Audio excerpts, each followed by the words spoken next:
This channel does not promote any violent, harmful, or illegal activities. All content provided by this channel is meant for an educational purpose only. Top quality और consistent performance के लिए सिर्फ silver pump नाम याद रखना। Trolley ব্যাগে দেহ উদ্ধার কাণ্ডে চাঞ্চল্যকর তথ্য। পিসি শাশুড়ির সম্পত্তি হাতাতেই কি খুন? সুমিতার স্থাবর অস্থাবর এই সমস্ত সম্পত্তির পাশাপাশি মোটা অঙ্কের নগদ টাকা এবং গয়না ছিল। সম্পত্তির পাশাপাশি পুরনো আক্রোশ ছিল, এমনটাই দাবি পুলিশ সূত্রে। এই মুহূর্তে আমাদের সঙ্গে আমাদের সহকর্মী সুশোভন রয়েছেন। সুশোভন, পুলিশি তদন্তে এখনো পর্যন্ত এই সম্পত্তি, তার পাশাপাশি পুরনো আক্রোশ, আর কি কি আপডেট উঠে আসছে এখনো পর্যন্ত? দেখো, পুরনো আক্রোশ তো ছিলই, কিন্তু তদন্তকারীদের সেখানেই সন্দেহ হয় যে আক্রোশ কি জন্য। একেবারে কি নিজেদের মধ্যে গন্ডগোল, না গন্ডগোলের কারণটা অন্য। তদন্তকারীরা জানতে পেরেছেন যে সুমিতা ঘোষ, তার অ্যাকাউন্টে অনেক টাকা ছিল, তার অনেক গহনা ছিল ব্যাংকে। অর্থাৎ স্বাভাবিকভাবেই এই যে ফাল্গুনী ঘোষ, সে কিন্তু পুরো বিষয়টা জানতো। আর ইতিমধ্যেই সুমিতা ঘোষের জন্য যারা মূলত থানায় এসেছিলেন, দিদিজামাইবাবু, তারা কিন্তু কথা বলেছেন, তারাও এই বিষয়টা কিন্তু পুলিশের সামনে তুলে ধরেছেন এবং এই কথাটাও বলেছেন যে যে টাকা বা যে গয়না, এর জন্য কিন্তু ফাল্গুনী মাঝে মধ্যেই সেই বিষয়ে কথা বলতো এবং সাম্প্রতিককালীন ফ্ল্যাট কেনার জন্য কিন্তু বারবার তার পিসি শাশুড়ির সঙ্গে এই টাকা চাওয়া হতো। স্বাভাবিকভাবেই কিন্তু এই টাকা কোথাও একটা হাতানোর অভিযোগ এনেছেন। এবং আরও গুরুত্বপূর্ণ যে যে সোনা কেনা হয়েছে, এমনও কিন্তু তদন্তকারীদের কাছে একটি রসিদ উঠে এসছে। তার কারণ যে তারা নিজেরা, এই যে দুজন অভিযুক্ত, তারা কিন্তু একটি সোনার কোনো একটা অর্ডার দিয়েছিলেন, যেটা তারা কিনেছেন। এটাও কিন্তু তদন্তকারীদের কাছে এই রসিদ উঠে এসছে। এবং সব মিলে কিন্তু তদন্তকারীরা যেটা বুঝতে পারছেন যে সম্পত্তি হাতানো কিন্তু একটা অন্য দিক হতে পারে এবং সেই জায়গাটাও কিন্তু তারা বারবার খতিয়ে দেখছেন। তার কারণ এখানে যে তাদের যে এই যে সুমিতা ঘোষের যেহেতু অনেক সম্পত্তি ছিল, টাকা ছিল, এই বিষয়টা কিন্তু জানতো ফাল্গুনী এবং আরতি। সেই জন্যই হয়তো তাদের মধ্যে বচসা এবং পরবর্তীকালে এই ঘটনা। যদিও তদন্তকারীরা ব্যাংক ব্যালেন্স এবং তার সঙ্গে সঙ্গে তার কোথায় কি স্থাবর অস্থাবর সম্পত্তি, সেগুলো এখন চেক করে দেখছেন। একেবারে সুশোভন, নজর রাখো। এই ট্রলি ব্যাগে দেহ উদ্ধার কাণ্ডে এই সমস্ত চাঞ্চল্যকর তথ্যই কিন্তু পুলিশকে এই মুহূর্তে ভাবাচ্ছে। তার কারণ মোটা অঙ্কের নগদ টাকা এবং গয়না, সেটাও কিন্তু কোথাও একটা নজরে ছিল, এমনটাই মনে করা হচ্ছে। সোমবার সোনার দোকানে যায় মা মেয়ে, এমনটাই সূত্রের খবর। সুমিতার অ্যাকাউন্টে অন্তত 3 লক্ষ টাকা ছিল, এমনটাই জানতে পেরেছে পুলিশ।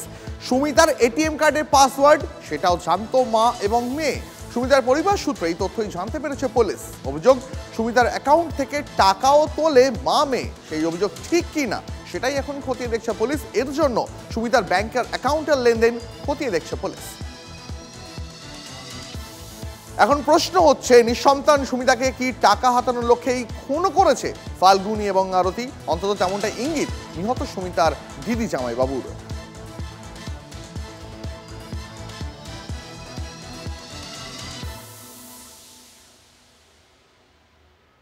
খুন করেছে মা মেয়ে না, এটা কি আমি জানিও না। আমার ভাইকে অনেক বারণ করেছিল। আর কি বলবো ভাই, সম্পত্তির জন্য। হ্যাঁ, বোনকে অনেক অত্যাচার করেছে, ওরা অনেক অত্যাচার করেছে আমার বোনটাকে। আমরাও কোনোদিন ওর কি আছে দেখতে চাইনি, ওরা খুব জুলুম করেছে। বলতে ওরা জানলো কি করে যে আপনার বোনের এত সম্পত্তি, এত টাকা? ওই বাড়ির বউ ছিল তো।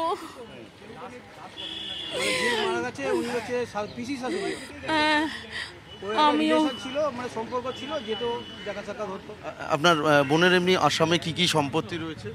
সব রয়েছে, বাড়ি রয়েছে, তারপরে টাকা পয়সা, লকারটাই কিনেই আছে, সেন্ট্রাল ব্যাংকে সবই আছে। কিন্তু লকারে কি অনেক গহনা ছিল?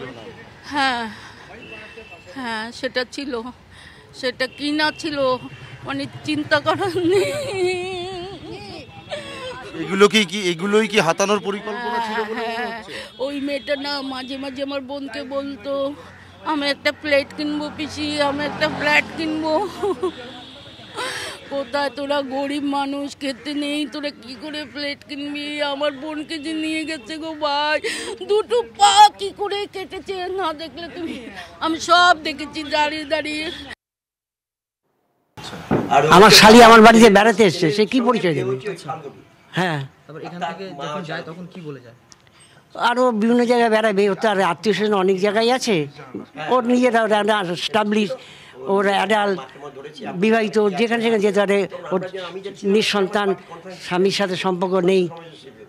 ঠিক আছে, ওখানে আমি যাব। এর আগেও কি এরকম আপনাদের এখানে যাতায়াত ছিল? অনেকবারই আসে, বছরে একবার আসে, থাকে 2 মাস 1 মাস থাকে। আগের বছরই এসেছিল, এই ফেব্রুয়ারিতে ছিল, 1-2 মাস ছিল, তারপর গেছে। কি মনে করছেন আপনারা, কেন হতে পারে? আমার তো এইটা ছাড়া তো কিছু মনে হয় না। মানে কোনো কিছু তাকে হাতির করার চেষ্টা করছে, তার কিছু জবরদস্ত, তার কিছু। আমরা কি করে বুঝবো? এখন কোনো সত্য ছিল না, কেন মেরেছে বৃত্তান্ত এখন নিশ্চয় সেটা তো আপনারা তদন্ত করুন, তদন্ত করে জানুক। সেই করে লেনদেনের টাকা পয়সার ব্যাপারে চাওয়া করেছে, এরমই হবে না, সেটা কি হবে? এবার যে ভ্যান রিক্সায় চাপিয়ে ব্যাগবন্দি সুমিতা ঘোষের দেহ নিয়ে যাওয়া হয়েছিল, সেই ভ্যান রিক্সার চালক কি বলছেন শুনুন। সকালবেলা আমি বসে আছি, হ্যাঁ, একজন ভদ্রলোক আসতে এসেছি, এসে বলছে তোমাকে ডাকছে, ওখানে পুকুর পাড়ে দাঁড়িয়ে আছি, তো ভদ্রমহিলা। আমি গেছি। কত টাকার ভাড়া হয়েছিল?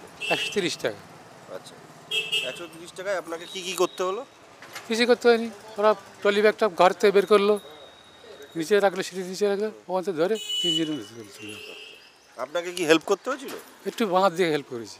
তখন কি কিছু বুঝতে পেরেছিলেন? না, বুঝতে পারিনি। আমি যাওয়ার চিন্তা করছি কি এত ভারী লাগছে কেন, আমি আমার জিজ্ঞেস করলাম যে ব্যাগে কী আছে করেছিলেন? হ্যাঁ, তা ওরা উত্তর দিয়ে দেখি যে কিছু থালা বাসন আছে, হ্যাঁ, কাপড় চোপড় আছে, আর আমার টিফিন আছে। আচ্ছা, এই যে রাস্তাটা গেলেন, কোনো কথা হচ্ছে না? মানে কি ওরা নিজেদের মধ্যে কোনো কথা বলিনি। কি করলো রাস্তায়? ওখানে গিয়ে লাফালাম, দুজনকে টেনে টেনে ওপারে গেলাম, গিয়ে ট্যাক্সি ধরলো, মাছ তুললো, চলো। ভারী ব্যাগ দেখে সন্দেহ হয়েছিল ট্যাক্সি চালকেরও, কিন্তু জিজ্ঞেস করায় ফাল্গুনি এবং আরতি জানিয়েছিলেন জামা কাপড়, বাসনপত্র রয়েছে বড় ব্যাগে। সকালবেলা আমি স্ট্যান্ডে দাঁড়িয়েছিলাম ভোরবেলায়, তা ওই আপনার 6টা কি 6:05 এরকম টাইমে ওই ভদ্রমহিলা 2জন আসেন ভ্যানে করে, একটা ট্রলি নিয়ে। তাই এসে আমাকে বললো এরকম যাবেন ভাড়ায়? আমি বললাম হ্যাঁ যাবো। কোথায় যাবেন? তা উনি বললো এরকম জায়গায় যাবো। আমি বললাম হ্যাঁ যাবো, 700 টাকা ভাড়া লাগবে। তা উনি বললো যে 700 টাকা বেশি হয়ে যাচ্ছে, 500 টাকা দেবো। আমি বললাম 500 টাকা কম হয়ে যাবে দিদি, এখন যা তেলের দাম, আর 100 টাকা বাড়িয়ে দিয়েন। তা উনি 600 টাকায় রাজি হয়ে গেলেন। আমি 600 টাকায় নিয়ে গেছি। তা নিয়ে গিয়ে যখন আমি কুমোরটুলি ওই গঙ্গার ঘাটে যখন ওনাকে নামিয়েছি, তা আমি বললাম যে মালের তো অনেক ওয়েট, আর 100 টাকা বাড়িয়ে দিন। তা উনি আমাকে আরও 100 টাকা দিয়েছে, 700 টাকা ভাড়া দিয়েছে। আমি ওখানে ওনাদেরকে নামিয়ে দিয়ে আমি গাড়ি নিয়ে ব্যাক করে চলে এসেছি। ভারী ব্যাগ দেখে আপনার সন্দেহ হয়নি? আমি তা জিজ্ঞেস করেছিলাম যে এত ভারী কেন, ব্যাগে কী আছে? তা উনি আমাকে বললো কাঁসার বাসন আছে, কাপড় জামা আছে, খাবার দাবার আছে। সন্দেহ হবে কী করে? ওখানে কোনো গন্ধ পাচ্ছি না, কিছু পাচ্ছি না, আমার গাড়িতে কোনো দাগ পাক কিছুই নেই। আচ্ছা, তা কী করে সন্দেহ হবে? কালকে রাতে তো আপনার গাড়িতেও এফএসএল টিম এসে পরীক্ষা হ্যাঁ করেছে তো, দেখেছে তো সব। ওনারা এসে কি দেখলেন? ওনারা এসে আমার গাড়ির ডিগ্গি খুলে দেখলেন, তারপর ছবি তুললেন। ঘন্টাখানিক ধরে ওরা কি করলেন? ওরা দুজনে ওদের মধ্যে কথা বলছিল। কি কথা হচ্ছিল? ওই বলছি না ডাল রান্না করবো, আলু ভাজা খাবো। এটা তো কালকে থেকেই শুনছি, আর কি গল্প হচ্ছিল? গান টান শুনতে চাইনি? না না, ওই সমস্ত কোনো কথাই নেই। তাহলে ওরা এমনি ওদের মতন কথা বলছে। আমার তো লাইফে আমি এত বছর গাড়ি চালাচ্ছি, আমার তো নিজেরই ভয় লাগছে। কোনোদিন এরকম হয়নি আমার জীবনে, এই ফার্স্ট আমার জীবনে হয়েছে। আমার বাড়ির লোকও আতঙ্কিত এতে। আমার বউর সুগার পেশেন্ট, আমার বউয়ের জন্য আমার আরও চিন্তা বেশি বেড়ে গেছে এখন। সে আটক সুতন্দ্রার মৃত্যুতে মূল অভিযুক্ত বাবলু যাদব। বর্ধমান থেকে বাবলুকে পাকড়াও করেছে পুলিশ। ঘটনার রাতে সাদা এসইউভি চালাচ্ছিলেন বাবলুই। বাবলুর বাকি 4 সঙ্গী এখনো পলাতক। সুতন্দ্রার 2 পরিচিত এবং গাড়িতে থাকা একজনকে তলব কাঁকসা থানার। আরো বিস্তারিত জানতে এই মুহূর্তে জয়ন্তের সঙ্গে কথা বলবো। জয়ন্ত, যাদের তলব করা হলো অর্থাৎ সুতন্দ্রার 2 পরিচিত এবং গাড়িতে থাকা একজনকে, তাদের কাছ থেকে পুলিশ মূলত কি জানতে চাইতে পারে? দেখো, সেদিনকার ঘটনাটা কি ঘটেছিল সেটা জানার চেষ্টা করেছিল, এটা বলে আমরা জানতে পেরেছি। কিন্তু খানিকক্ষণ আগেই যেটা দেখতে পেলাম, পুলিশের একটি গাড়িতে ওই 3 জনের মধ্যে 2 জনকে তার মধ্যে মন্টু ঘোষ নামে একজন যে সুচন্দ্রার গাড়িতে ছিলেন সে, এবং আরও যে দুজন এসেছিলেন তাদের মধ্যে একজন সে গাড়িতে ছিলেন না। ওই দুজনকে নিয়ে পুলিশের গাড়ি বেরিয়ে গেল। আমরা পুলিশকে জিজ্ঞাসা করলাম কি এদেরকে গ্রেপ্তার করা হলো? এদের বলছে না, এদেরকে ঘটনাস্থলে নিয়ে যাওয়া হচ্ছে তদন্তের জন্য। কিন্তু আমরা একটু জানতে পারলাম খানিকক্ষণ পরেই দুর্গাপুর মহকুমা আদালতে পৌঁছে গেছে ওই গাড়ি, এবং দুর্গাপুর মহকুমা আদালতে ওদেরকে দুর্গাপুর মহকুমা আদালতে যে লকআপ সেখানে তাদের রাখা হয়েছে। কি কারণে তাদের দুর্গাপুর মহকুমা আদালতে নিয়ে যাওয়া হলো? পুলিশ তারপরে যখন আমরা এই প্রশ্ন করি যে মহকুমা আদালতে পৌঁছে গেল তদন্তের জন্য, তখন পুলিশ যেটা জানাচ্ছে যে গোপন জবানবন্দি দেওয়া, আদালতে গোপন জবানবন্দি নেওয়া হবে, ওদেরকে গ্রেপ্তার করা হয়নি। কিন্তু পুলিশ বারবার যে কথা বলছে যে গ্রেপ্তার করা হয়নি, আবার একই সঙ্গে বাবলু যাদবকে আটক হয়নি, কিন্তু আমাদের কাছে সেই তথ্য আছে যে বাবলু যাদব কাকসা থানাতেই, এই মুহূর্তে কাকসা থানাতেই তাকে রাখা আছে, কিন্তু বাবলু যাদবকে আটক বা গ্রেপ্তার পুলিশ দেখাচ্ছে না। অর্থাৎ পুলিশ বারবার যে কথা বলছে সেই কথার মধ্যে কতটা সত্যতা আছে, পুলিশ কিভাবে এই তদন্তটাকে সাজাচ্ছে, কিভাবে কি করছে, সেটা কিন্তু এখনো কিন্তু পরিষ্কার নয়। অর্থাৎ যারা এই ঘটনার সাক্ষী দিতে এসেছিল, যাদের কাছ থেকে তথ্য জানার জন্য, তাদের কি আদালতে পাঠালো পুলিশ, আর যাকে খোঁজার কথা। তার মানে কি জানতো, আমি আরেকটু স্পেসিফিক হতে চাইবো, তার মানে কি সুতন্দ্রার সঙ্গে যারা গাড়িতে ছিল, যারা সুতন্দ্রার পরিচিত, তাদের জিজ্ঞাসাবাদ করছে পুলিশ? তার মানে কি কোথাও একটা তাদের প্রতিও পুলিশের মনে কোনো সন্দেহ রয়েছে? দেখো, পুলিশ বারবার যে তথ্যটা খাড়া করতে চাইছে যে সুতন্দ্রার গাড়ি ধাওয়া করেছে এই এসইউভি গাড়িকে, সুতন্দ্রাদের দোষটাই পুলিশ প্রমাণ করতে চাইছে। সেক্ষেত্রে সুতন্দ্রার গাড়িতে যারা ছিল তারা মিডিয়াকে যে কথাটা বলেছিল যে গোটা বিষয়টাতে এখনো পর্যন্ত জয়ন্ত অনেক ধোঁয়াশা রয়েছে, বুঝতে পেরেছি। আপাতত অনেক ধন্যবাদ তোমাকে। এখন প্রশ্ন হচ্ছে, রেশারেশিতে দুর্ঘটনা হলেও পুলিশ কি করছিল? কোথায় হাইওয়েতে পুলিশের নজরদারি? সিসি ক্যামেরা থাকলেও কেন তৎপর হলো না পুলিশ? প্রশ্ন তুলছেন মৃত সুতন্দ্রার মা। আপনার কাছে কোটি টাকার ক্যামেরা আছে, ঠিক আছে, আপনি ক্যামেরাটা নিয়ে রাত্রিবেলা কোথাও যাচ্ছেন, আপনাকে পিছন থেকে কোনো গাড়ি এসেছে, কোটি টাকার ক্যামেরাটা আপনার নেবে, আপনি কি করবেন? দাঁড়িয়ে থেকে কোটি টাকার ক্যামেরাটা দিয়ে দেবেন তার হাতে? না, আপনি কি করবেন? সেই গাড়িটা যতবার আপনার সামনে আসবে আপনি ততবার চাইবেন গাড়িটাকে আমি ওভারটেক করে বেরিয়ে যাব, চাইবেন তো? যেখানে সিসিটিভি ফুটেজ বার করছে পুলিশ, সেখানে নিশ্চয়ই সিসিটিভি ফুটেজটা মনিটরিং চলে। এই তো নয় যে সিসিটিভিটা চলেই যাচ্ছে, সেখানে লোক নেই জন্যেই। এটা তো ফুটেজটা মনিটরিং হয়, সেই মনিটরিংয়ে দেখে তারা কেন তৎপর হলেন না? তদন্ত যেভাবে চলছে তাতে কি আপনি খুশি? আমি এখনো পর্যন্ত আস্থা রেখেছি, দেখা যাক কতদূর কি আস্থা রাখতে পারি। আমার তো বিচার পাওয়াটা তো আমার অধিকার। সুতন্দ্রার মা বারবার ইফটিজিং এর অভিযোগ তুললেও সেই দাবি মানতে নারাজ পুলিশ। পুলিশ কমিশনার কি বলছেন শোনাবো আপনাদের। ইফটিজিং এর কোনো ঘটনা এখানে নেই, এখানে পিওর একটা দুটা গাড়ির মধ্যে এটা বলতে পারেন কি ওভারটেক করার মধ্যে এটা ইনিশিয়ালি স্টার্ট হয়েছিল।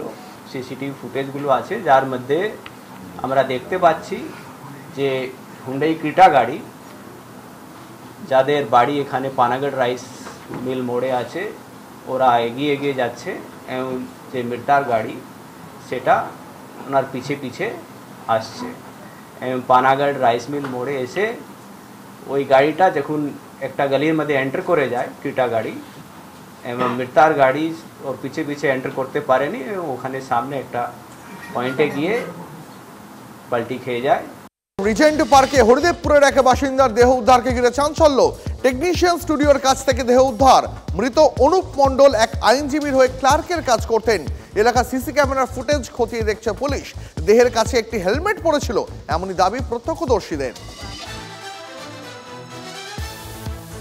বুধবার ভোরের দিকে টালিগঞ্জের টেকনিশিয়ান স্টুডিওর কাছে রাস্তায় ঠিক এই জায়গা থেকেই একজনের দেহ উদ্ধার করলো রিজেন্ট পার্ক থানার পুলিশ।